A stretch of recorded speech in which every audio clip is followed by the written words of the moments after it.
Hey everyone, welcome back. So, I want to go over a whole bunch of things today, and the world is just going upside down right now. There's so many things going on that I can't even keep track, right? One video you're watching here, and there's like 20 other videos coming along, and everyone's speaking their mind about certain things.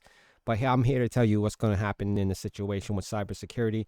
Comments have been pouring in my last couple of videos about, you're still getting interviews. I'm not saying there's no jobs out there. There are jobs out there, but they're far and few between.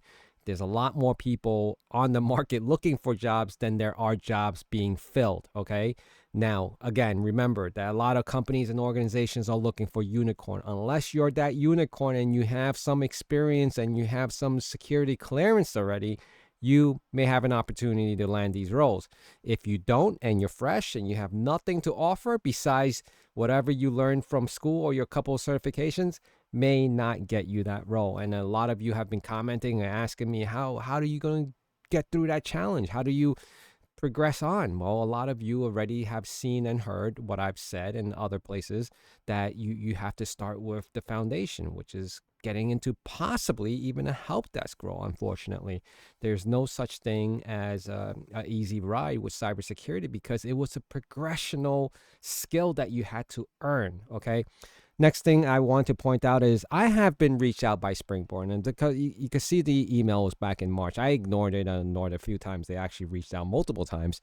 And if you don't know, influencers all around YouTube, they post this because they've accepted the creator program, whatever, and they get money for every time they lead someone into this program. Now, I'll just talk briefly. So I just want to say that this is nothing that I will ever entertain on this channel. I do not want to promote any of this stuff because I don't want to be obligated to speak positively about something that I may not agree with. All right. So I want to leave it there. And if you don't know what Springboard is, I actually have it up right now. Springboard is a online, whatever, right? This is their become a cybersecurity analyst 6 months. Again, right? Just that title alone, I don't agree with, and I would never promote anything like that. So I would never take up their offer as a, whatever content promoter or whatever it is. All right. So that's out of the question. Now, obviously, I do a lot of research.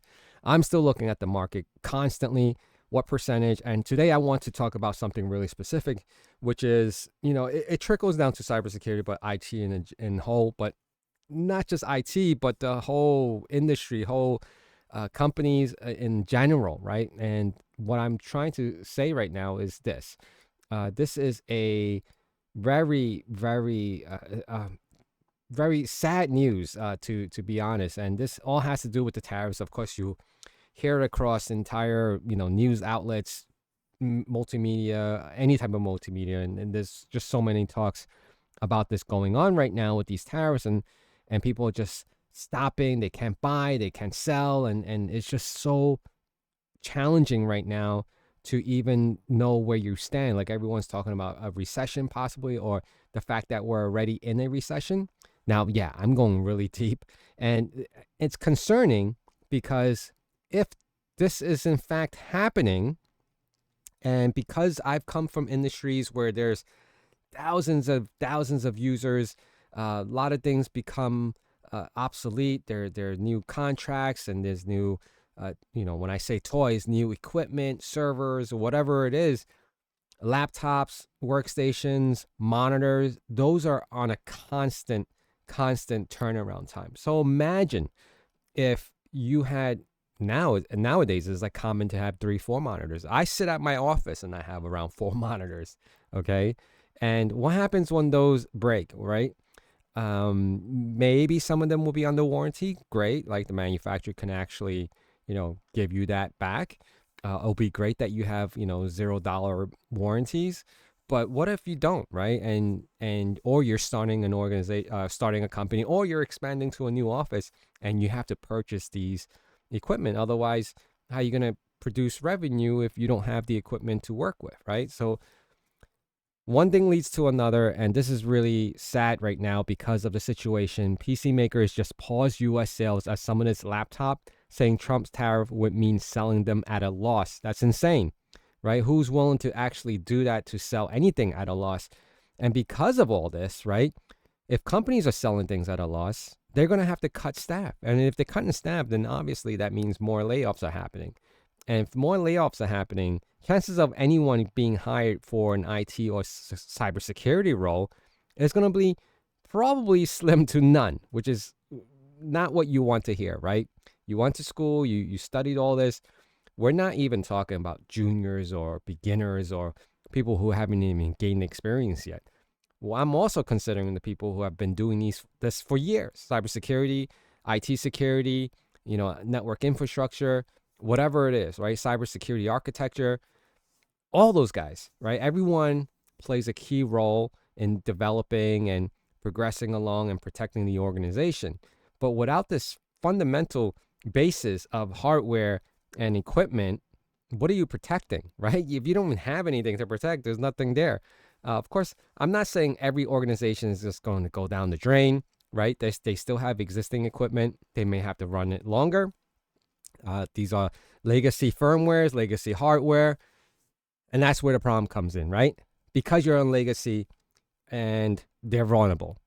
Not to say that anything new is not vulnerable, but as things age, they get more vulnerable. As things age consistently on a timely basis and people are finding faults and flaws in it, you're going to be compromised. And that's where it's going to be really challenging to hear, like, we couldn't update or buy this new device or whatever. These old laptops are all like, vulnerable to whatever firmware it had. They're all dated. They're not in warranty anymore. That's where it starts to begin a trickle down effect, right? Yeah, so it's pretty dangerous, in any way you look at it. So I'm not here to say that there's no jobs opening up. I'm not going to lie. I still know people who are still interviewing. It still exists, right? But it's just not as often as you may think. Again, I like to repeat this, is that don't believe anything that you find online now about cybersecurity job growth is going to be expanding 30% in the next decade, because those numbers are no longer true or relevant to today's standards. All right. I just want to inform you guys of all this. As you're putting the pieces together, it's starting to make sense. Like, oh my God, like we're definitely not in a good position right now. So I'm not here to scare you or let you know that, cybersecurity is going away. Some aspect of it is, but you have to make sure that this is what you really want to do and jump into it. I'm currently very fortunate that I'm still in this field, but, it's just as scary for myself, as I think more about it. Like, it doesn't even matter how well you do it, or how good you are, or how much experience you have. Anyone is vulnerable at this particular time because, you may never know what the organization is thinking or needs to do in order to cut costs. So just want to let you guys know about that. And I'm just here to share, personal experience and how I feel about these situations with the current, market, cybersecurity, job market, and all that great stuff. All right. I want to thank you guys for all the great comments. Please continue on, and I'll try to get back to everyone that I can. All right. Thank you.